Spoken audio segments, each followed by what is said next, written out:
les comportements toxiques dans la famille qu'il ne faut plus tolérer, même s'ils viennent de personnes qu'on aime. L'axe psychologique repose sur les concepts de Carl Jung. Ombre, projection, individuation, culpabilité, etc. Avez-vous déjà ressenti cette lourdeur, cet étrange malaise, juste après un appel avec un proche? Ce genre de moment où tout semble normal en surface. Des mots familiers, une voix connue, des phrases rassurantes, mais où, intérieurement, quelque chose se brise.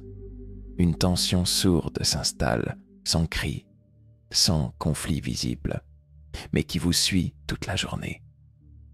On vous a peut-être simplement demandé un service de trop, reproché un silence trop long, ou rappelé subtilement tout ce que vous devez à la famille. Depuis l'enfance, on nous sert la famille comme un dogme, un socle indiscutable. Famille, c'est sacré.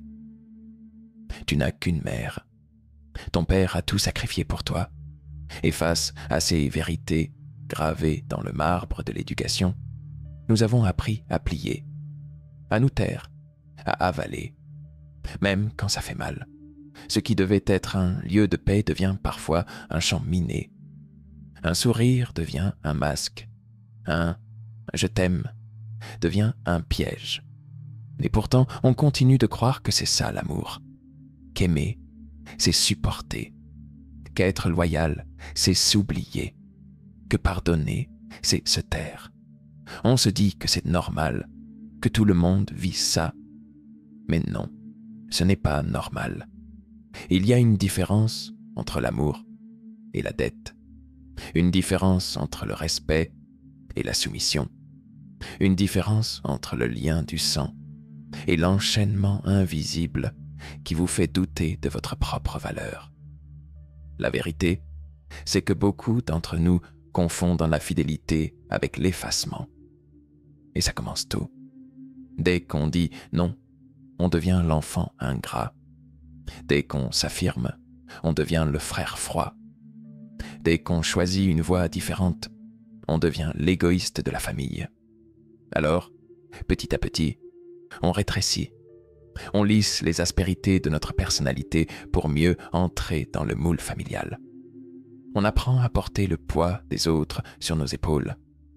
Mais jusqu'à quand? L'amour n'a jamais été synonyme de douleur. Pas le véritable amour. Celui qui vient d'Allah n'écrase pas, ne contrôle pas, ne manipule pas. Il libère, il élève, il respecte ce que vous êtes. Et s'il faut un lien pour mériter notre loyauté, ce n'est pas le lien du sang. C'est le lien de la justice, de la sincérité, du respect mutuel.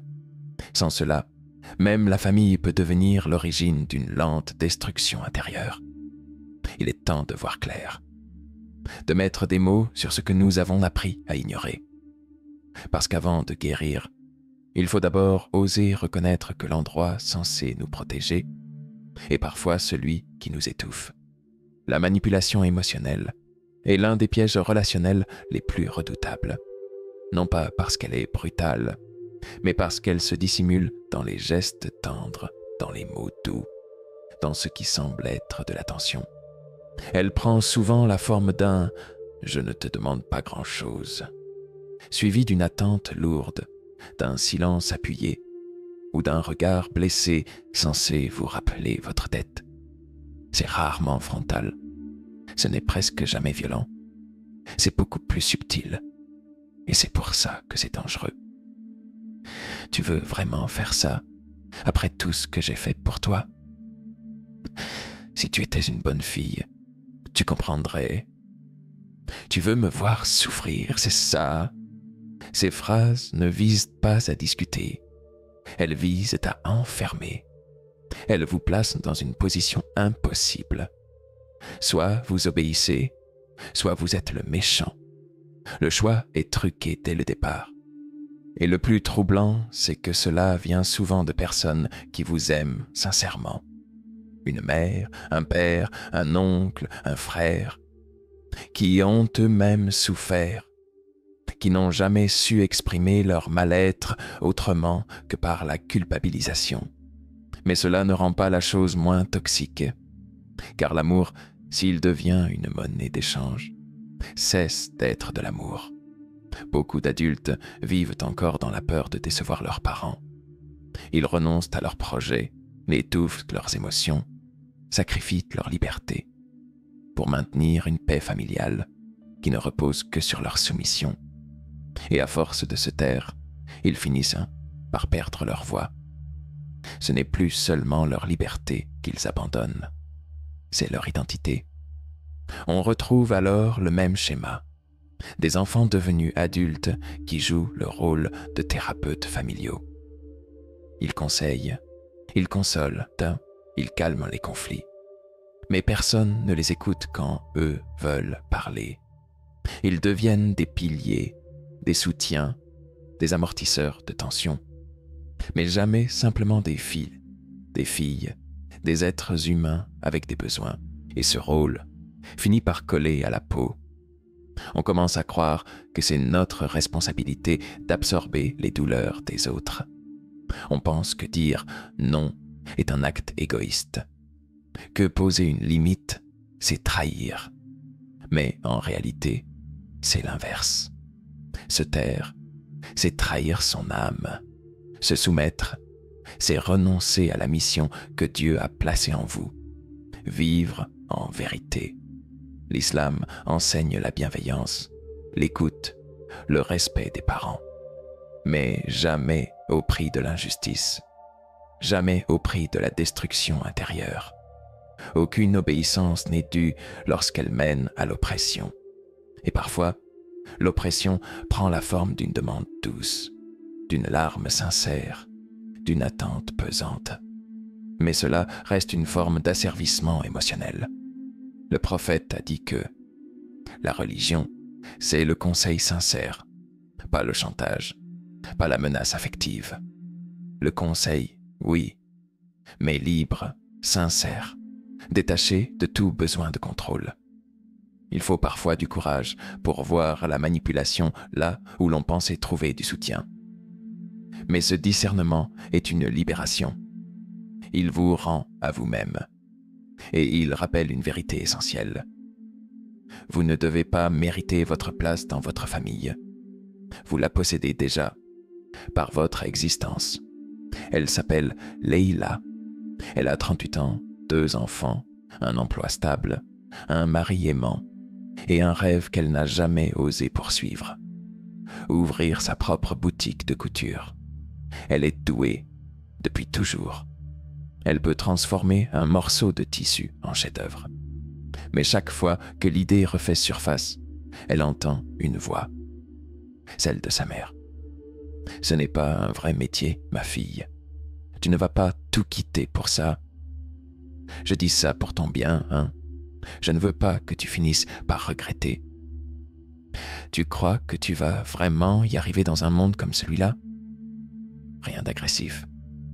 Pas d'insultes, pas de cris. Juste un ton protecteur, presque tendre. Mais chaque mot pénètre comme une aiguille. Pas dans la peau, non, dans le cœur. Leïla sourit, hoche la tête, range ses croquis et retourne à son poste de bureau. Encore une fois, elle étouffe ce feu qu'elle porte depuis l'enfance parce qu'on l'a convaincue qu'il pourrait brûler sa famille. Le problème avec ce type de critique, c'est qu'elle ne se présente jamais comme une attaque. Elle se présente comme de l'amour.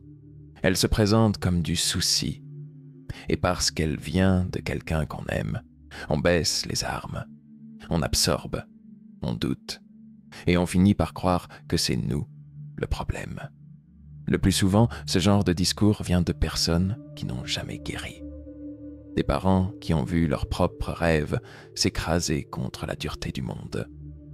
Des frères, des sœurs, des aînés qui ont grandi dans la peur de l'échec et qui projettent en cette peur sur ceux qu'ils veulent protéger. Mais ce n'est pas de l'amour. C'est une reproduction, une transmission involontaire du traumatisme.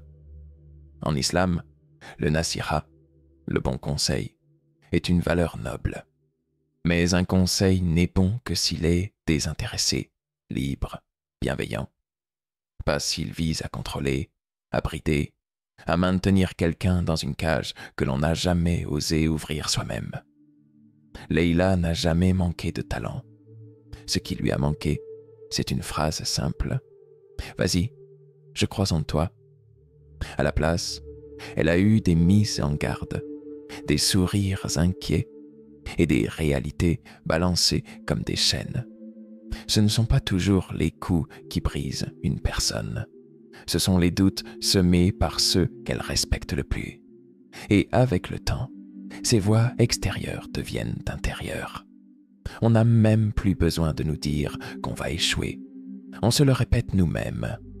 Combien de fois as-tu fait quelque chose que tu ne voulais pas, juste pour ne pas blesser quelqu'un? Combien de choix as-tu abandonnés? Non parce qu'ils étaient mauvais, mais parce qu'ils ne plaisaient pas à un proche. Et cette voix dans ta tête, est-ce encore la tienne ou celle de quelqu'un d'autre que tu n'oses plus contredire? La culpabilité familiale est l'un des instruments les plus silencieux de domination. Pas de cris, pas de reproches directs, juste une phrase, un regard, une émotion suspendue qui vous fait plier. Après tout ce qu'on a fait pour toi, tu fais ça pour me blesser, c'est ça? Tu veux me voir mourir de chagrin? Et te voilà, immobile, coincé entre ton envie de vivre et ta peur de décevoir, entre ton besoin de te choisir et ton besoin d'être aimé. Mais quel est cet amour qui exige que tu t'abandonnes pour être accepté? Dans bien des familles, on confond le sacrifice avec l'amour. On t'a appris que pour mériter l'affection, il fallait te plier, que pour ne pas être un traître, il fallait obéir. Et si un jour tu oses dire « non », on sort la vieille facture. Toutes les nuits passées à te bercer, tous les repas servis, toutes les factures payées, comme si l'amour était un contrat, comme si ton existence devait être remboursée. Mais tu n'as jamais signé pour ça. La culpabilité, quand elle devient un levier émotionnel, n'est plus un sentiment noble. Elle devient un poison, un outil de contrôle, un piège tendu avec un sourire. Tu ne peux pas être toi, parce que tu vas blesser. Tu ne peux pas partir, parce que tu vas briser la famille.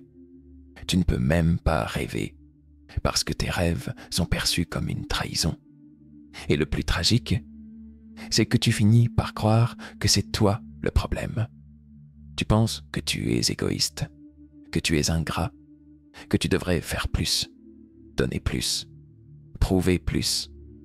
Tu oublies que le simple fait d'exister ne devrait pas être conditionné à la satisfaction de ceux qui t'entourent. Allah ne demande pas à ses serviteurs de se renier pour mériter l'amour. Il demande la justice. Il commande la bienveillance. Il n'impose jamais la soumission à ce qui détruit l'âme. Alors demande-toi, combien de fois as-tu étouffé un projet pour ne pas déclencher une crise? Combien de fois as-tu dit oui, alors que tout en toi hurlait non? Combien de fois as-tu porté la peur, la tristesse, la fragilité d'un autre, parce que tu pensais que c'était ça, aimer? Et maintenant, combien de fois t'es-tu choisi? C'est juste sa façon d'être. 5 mots, inoffensifs, usés, automatiques. Et pourtant, il justifie l'injustifiable dans des milliers de foyers. Un père qui crie sans raison, c'est comme ça qu'il parle. Une mère qui rabaisse ses enfants, elle est juste franche. Un oncle qui ridiculise à table, c'est son humour. Et quand vous osez dire que ça vous blesse, c'est vous qu'on accuse d'être trop sensible. C'est là que la violence devient sournoise, quand elle se déguise en tempérament. Elle ne laisse pas de bleu, mais elle fracture l'intérieur. Elle ne frappe pas, mais elle déforme la perception de ce qui est sain.